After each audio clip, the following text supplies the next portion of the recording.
বন্ধুত্ব একটা নীরব বিষয়। জানেন তো, সব বন্ধুত্ব সুন্দর হয় না।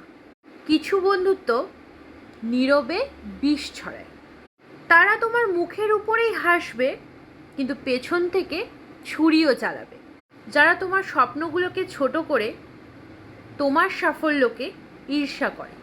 যারা শুধুই তোমাকে প্রয়োজনে ব্যবহার করবে।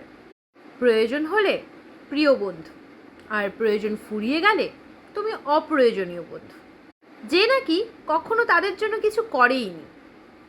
তুমি কাঁদলে বলবে তুই ভীষণ আবেগী, আর যদি তুমি তার কাছে সমস্ত মনের কথা খুলে বলো, তাহলে সেই কথাগুলো নিয়ে অন্য আরেকজনের সাথে ঠাট্টা করবে। এরা আর কিছু নয়, বন্ধু রূপে শত্রু, বা বলা যায় ছদ্মবেশী শত্রু। তাদের কথায় আর আচরণে তুমি সবসময় নিজের উপরে ভরসা হারিয়ে ফেলবে। বন্ধু মানে যে সবসময় তোমার পাশে থাকবে তা কিন্তু নাও হতে পারে।